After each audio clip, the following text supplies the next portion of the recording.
Gracias por la oportunidad de estar juntos este sábado de mañana. Aquel hombre llegó a su casa. Cuando toma los alimentos de la mesa, se da cuenta de algo.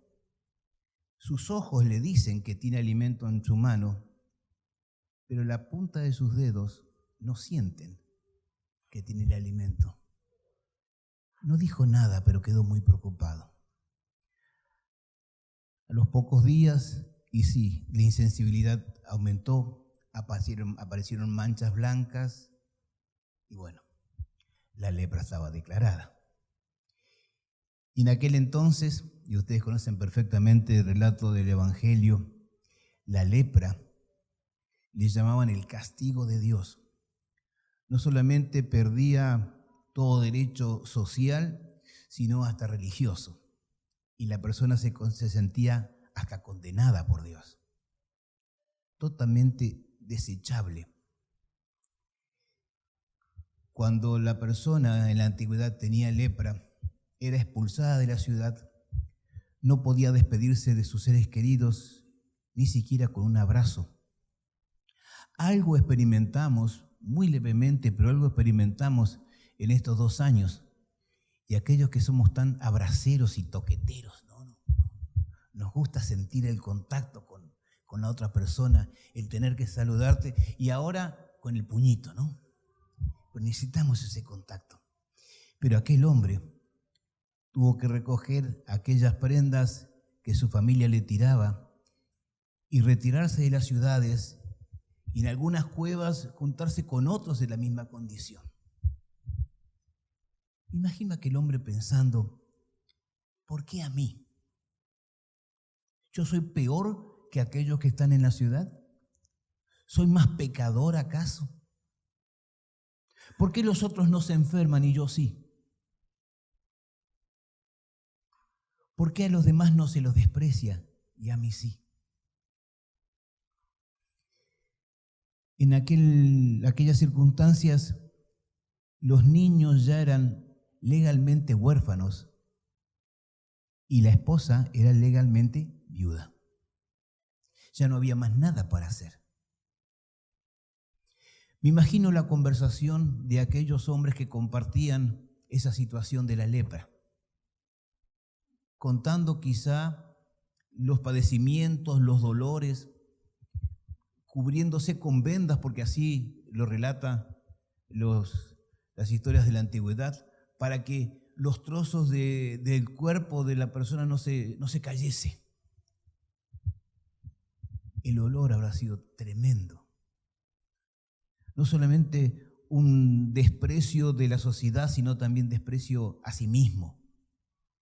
En esa situación, no sabemos por el contexto cómo se enteró, pero evidentemente la fe de aquel hombre nunca aflojó, nunca se perdió.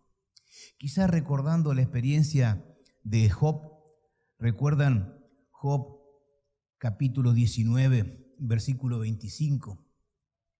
De paso, es una de las frases muy queridas en mi familia. Incluso en la tumba, en la lápida de mi hermana Ana María figura este versículo. Dice versículo 25 de Job: yo sé que mi Redentor vive y al fin se levantará sobre el polvo, y después de deshecha esta mi piel, en mi carne he de ver a Dios. No sabemos si este versículo daba vueltas por la mente de aquel hombre, pero evidentemente la fe sí estaba presente. El Evangelio de Marcos, en el primer capítulo, no se mete con las genealogías, no se mete con las líneas de los ascendientes de Jesús, sino que comienza directamente con la obra de Jesús en bien de los seres humanos. Vamos a buscar Marcos capítulo 1. Es una historia muy conocida, pero profunda. Marcos capítulo 1. ¿Lo tienen? Dice allí, al comienzo mismo del Evangelio,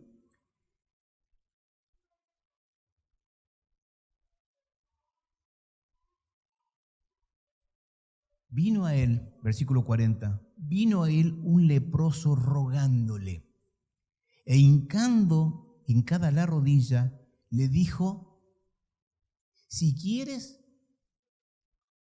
puedes limpiarme. Qué cosa interesante la fe de este hombre.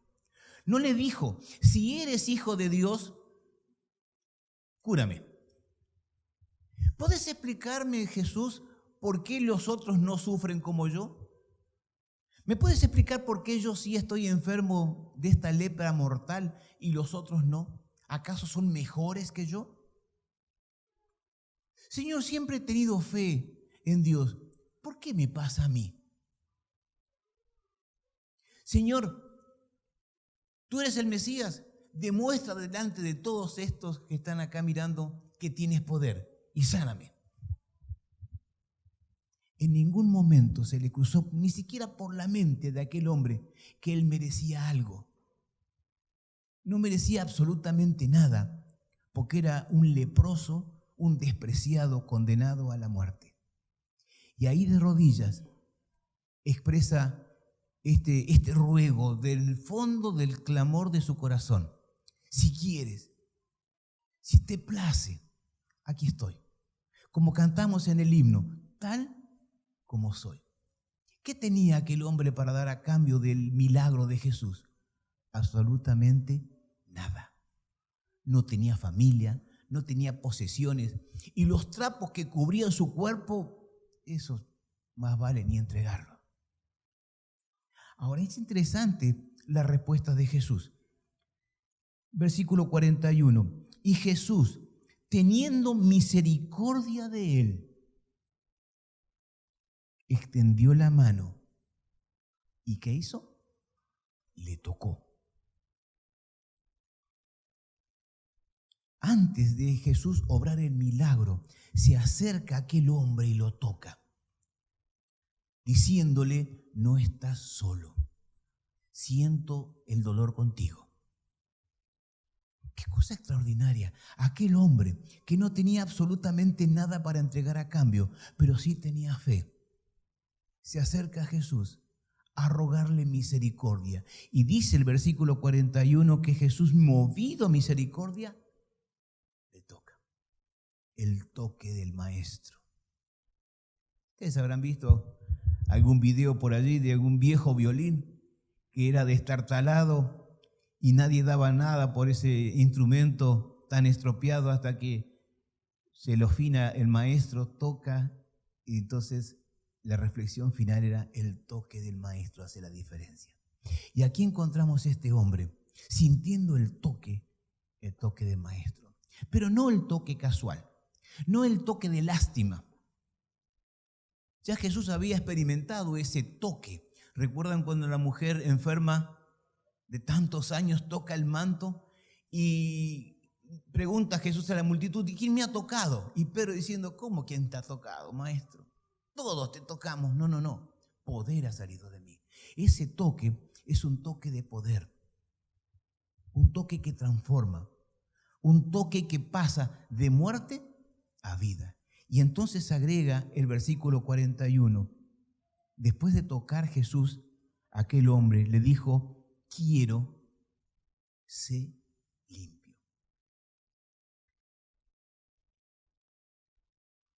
Ese hombre no tenía nada para entregar. Solamente le ruega a Jesús, si te place, si quieres, puedes limpiarme. La respuesta de Jesús es, quiero, sé limpio. ¿Saben ustedes que esa respuesta de Jesús nunca ha cambiado? Cada vez que le pedimos, Señor, te ruego que estés conmigo, la respuesta de Jesús es, sí, quiero estar contigo. Quiero que sientas el toque de poder. Vamos a buscar un versículo más. Juan capítulo 10, versículo 10.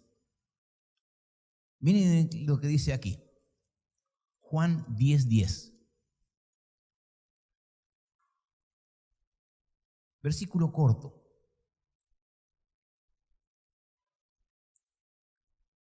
Juan capítulo 10, versículo 10, hacia el final.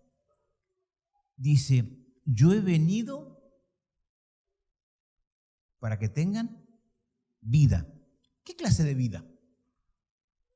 ¿50, 70, 80, 90 años? No, vida abundante.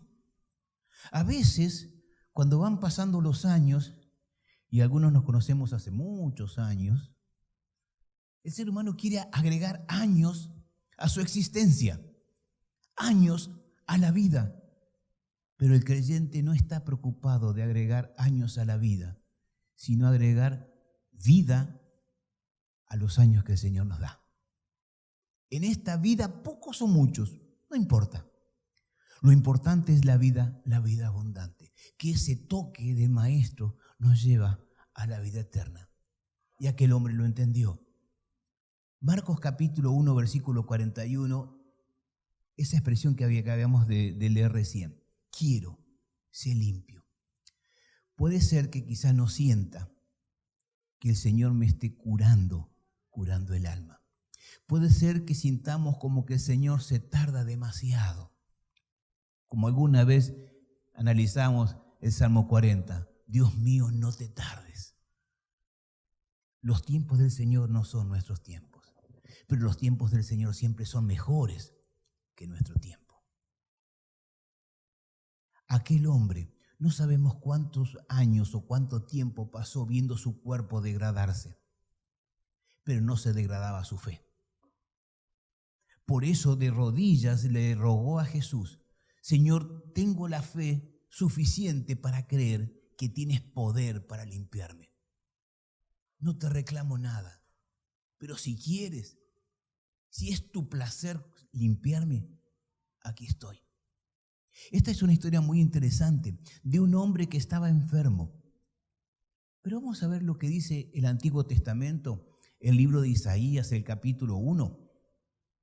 Cuando describe al ser humano, Isaías capítulo 1, versículo 5, dice la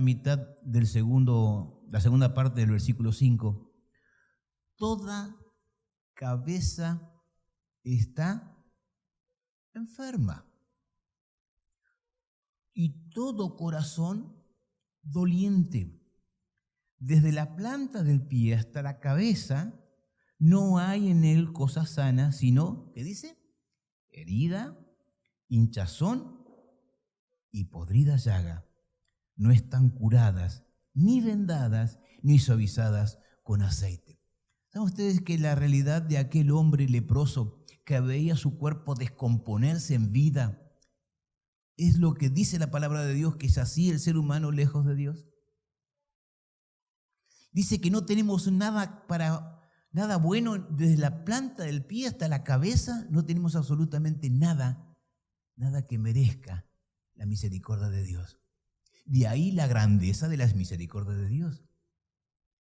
Hay una diferencia entre un regalo y lo que yo merezco. A veces vamos al banco o recogemos en la tarjeta y decimos gracias por el sueldo que hemos recibido. En realidad hemos trabajado por eso, ¿no? Pero con el Señor no es que trabajas para la salvación. La salvación es gratuita.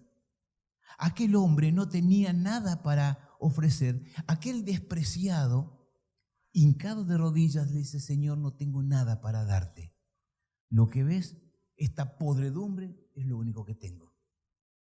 Ya dice el libro de Isaías, ¿no es cierto?, que la justicia humana, en Isaías 64, dice que la justicia humana es como un trapo inmundo, como esos trapos que cubrían el cuerpo de aquel hombre, de aquel despreciado. Pero esto resalta justamente el amor y la misericordia de Dios. Dice claramente el Evangelio, movido Jesús a misericordia, tocó. Aquí podríamos dedicar el resto del día y quizás hasta la semana, donde cada uno de ustedes puedan contar cómo el Señor tocó vuestras vidas. Cómo el Señor le permitió pasar de muerte a vida. Cómo el Señor le está permitiendo agregar vida a los años que tienen por delante.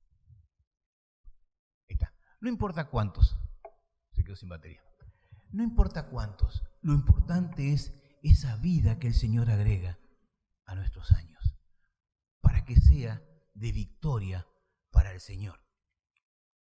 Marcos capítulo 2, versículo 17, es la respuesta de Jesús. Cuando lo acusaban, pero este se junta con los enfermos, con los miserables. Marcos capítulo 2, versículo 17. ¿Quién lo tiene y lo quiere mencionar? Marcos 2, 17.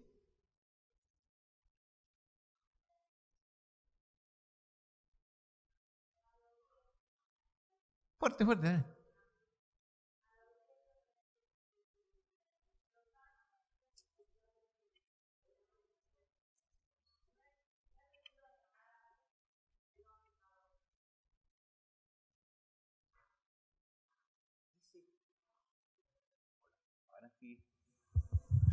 Listo, José, gracias.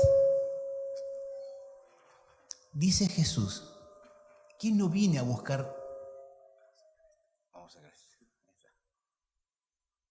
Dice Jesús, que si yo te sentís sano, si vos sentís que te mereces la misericordia de Dios, entonces el Señor no vino para vos. Esta semana en la devoción matutina hablaba de un hombre, un creyente, que se sentó al lado de otra persona en un viaje y la otra persona se decía que era ateo. No sé si se recuerdan la devoción matutina esta semana. Y entonces el creyente le dice, yo también soy ateo. ¿Eres ateo? Sí, no creo en el Dios que los otros dicen que Dios es. Un Dios injusto, un Dios inmisericordia, un Dios que está mirando cuando te equivocás para darte por la cabeza. No es esa clase de Dios. No es esa clase de Dios que está representado justamente en Jesús. No es la clase de Dios que este hombre, el despreciado, estaba creyendo. Por eso de rodillas le dice, si quieres, puedes limpiarme. Tienes poder para hacerlo. Y Jesús vino justamente a eso, a buscar y a salvar ¿a quiénes? Los que estaban perdidos. Hay unos pasos interesantes que aquel hombre, el despreciado, dio. Vamos a buscar en la palabra de Dios el primer paso que este hombre dio. Salmo 51.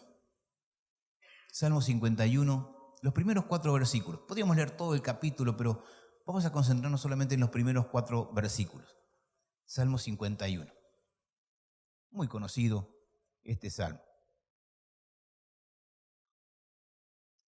Dice ahí el rey David, ¿recuerdan? Ten misericordia de mí, oh Dios, conforme a las obras buenas que he hecho y al diezmo que te he mandado y las ofrendas que traigo todos los sábados y los títulos teológicos que yo tengo, y además soy 4ª generación de... ¿Dice así? De paso, me molesta bastante la expresión, porque soy 5ª generación de... ¿Y?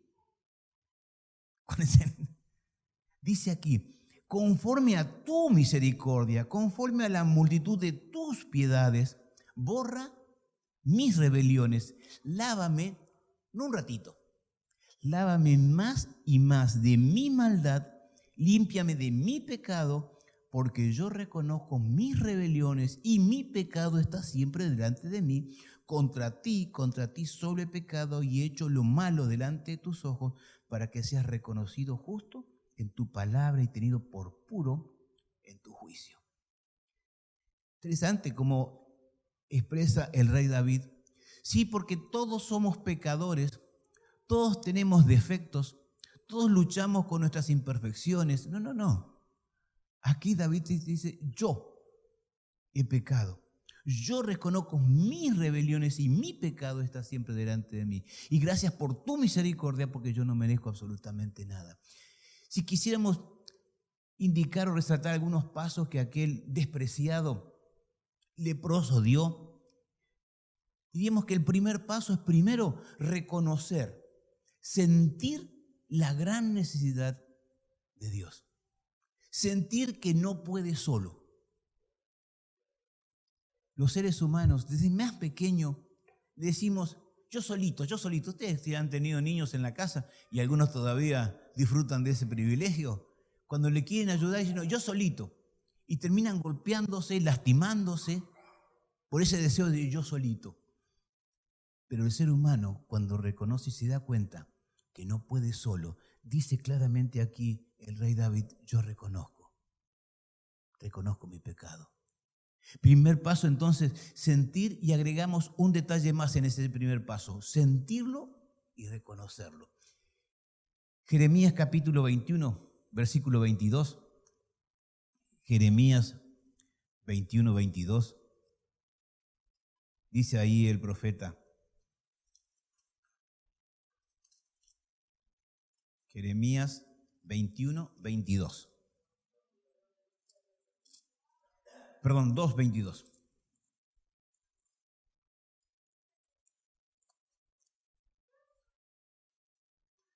Desde chico me ha pasado a escribir y después no entender mi propia letra.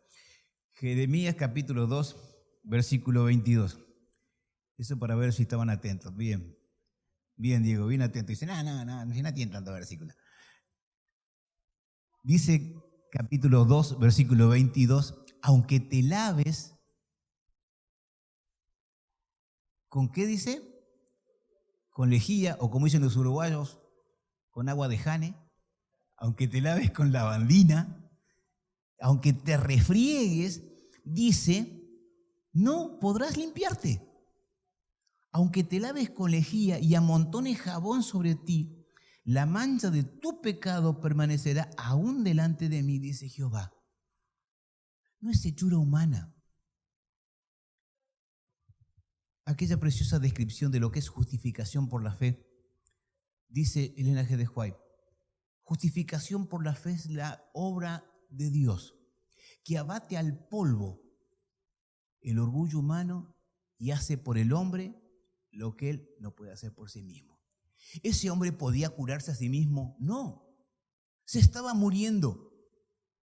No tenía ninguna posibilidad. Jesús, al tocarlo, y esto es interesante, no se ensució, sino que al contrario, limpió esa suciedad. Supongamos que estamos dos personas dentro de una fosa tratando de arreglar algún vehículo, todos con las manos engrasadas, y veo que Diego, te agarré de punto, Diego veo que tiene la cara sucia, digo, te voy a limpiar la cara, y cuando ve mi mano, dice, nah, en lugar de limpiarme me vas a ensuciar peor todavía. O sea, tiene que venir alguien con las manos limpias a limpiar su vida y la mía. Eso es lo que experimentó aquel despreciado, aquel que sintió el toque de Jesús. Entonces, primer paso, reconocer, sentir que no puede por sí mismo. Segundo paso, Juan capítulo 1, versículo 9. Primera de Juan 1, 9. Primera de Juan 1, 9. Versículo muy, muy conocido por todos. Primera de Juan 1, 9. Si decimos, pero vamos a leer el versículo anterior, versículo 8. Si decimos que no tenemos pecado, si decimos que yo no necesito nada, si decimos que estamos bien, que la lepra es del prójimo y no mía, dice el versículo 8, nos engañamos a nosotros mismos y la verdad no está en nosotros. Ustedes conocen aquella ilustración del viejito que estaba bastante enfermo, entonces los familiares querían llevarlo al médico y le dijo, no me lleven al médico, ¿para qué? ¿Para que me diga que tengo algo malo? No voy nada. El creyente que cree que no necesita un salvador, que no necesita un médico, no se va a curar porque no lo crea. La realidad es claramente, allí lo habíamos visto, toda nuestra cabeza, desde la planta del pie hasta la cabeza, es contaminación. Y entonces ahora sí, el versículo 9. Si confesamos nuestros pecados, Él es fiel y justo para perdonar nuestros pecados, dice, y limpiarnos de toda maldad. Y mira lo que dice el versículo 10. Y si decimos, ¿qué pecado? Yo no tengo pecado. Entonces le hacemos a Dios mentiroso. y su palabra no está en nosotros.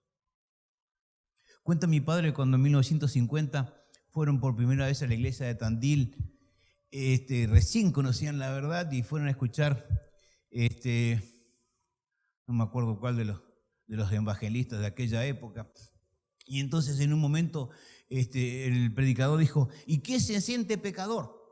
Entonces cuenta mi padre que levantó la mano mi abuelo y mi viejo no levantaba la mano. Él no era pecador, no hacía mal a nadie. Hasta que de repente un codazo de mi abuelo le hizo levantar la mano, ¿no? Todos somos pecadores, todos necesitamos, pero no importa que todos necesitemos. Yo necesito. Yo soy el leproso, yo soy el que está despreciado por todos, pero jamás despreciado por Dios. Entonces, primer paso, reconocer nuestra gran necesidad de Dios. Segundo paso, dice claramente tener fe. Primera de Juan 2:1. Hijitos míos, estas cosas escribo para que no pequen. Pero si pecamos, porque lo hacemos, dice, tenemos un abogado que nos defiende. Abogado tenemos para el Padre, a Jesucristo. Y tercer paso, Santiago capítulo 1, versículo 6. Santiago 1, 6. ¿Lo tienen? ¿Qué dice ahí?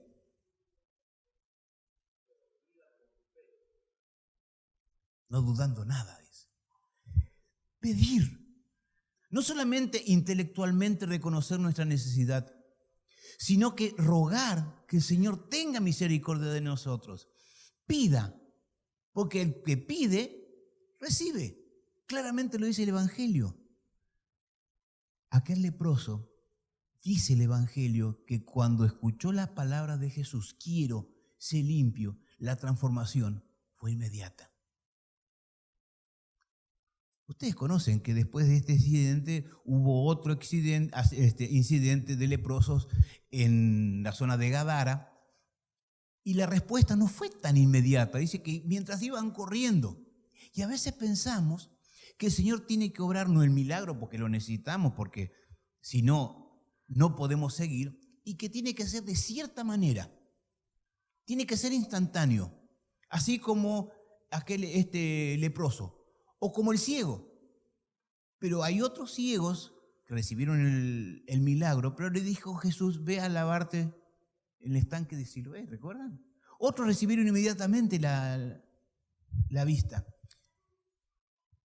No importa qué proceso ni qué tiempo el Señor utilice. Lo importante es que el Señor obre el milagro. Cuando este hombre recibió el milagro de la transformación, Jesús le dijo, ve a presentarte a los sacerdotes, pero todavía no digas nada.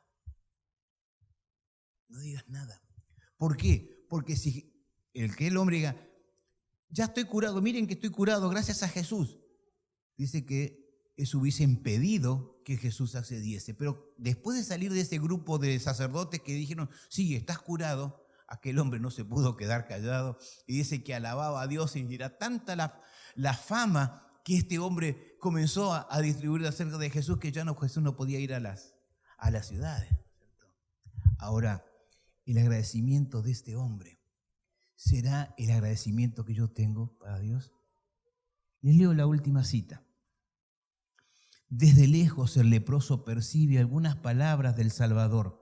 Lo ve poner las manos sobre los enfermos, ve a los cojos, a los paralíticos y a los que están muriéndose de diversas enfermedades levantarse sanos y alabar a Dios por su salvación. Su fe se fortalece, se acerca más y más a la gente que está escuchando las restricciones que le han impuesto, la seguridad del pueblo, el miedo con que todos le miran, todo lo olvida. No piensa más que en la esperanza de la curación. Que esa experiencia de este hombre, del despreciado, pueda ser la de cada uno de nosotros. Primero, reconocer nuestra gran necesidad de Dios. Segundo, que crezca esa llamita de la fe. Como aquel hombre, ¿recuerdan cuando Jesús le dice, ¿crees? Sí, Señor, creo, ayuda a mi incredulidad. que la fe crezca en base a la experiencia cotidiana.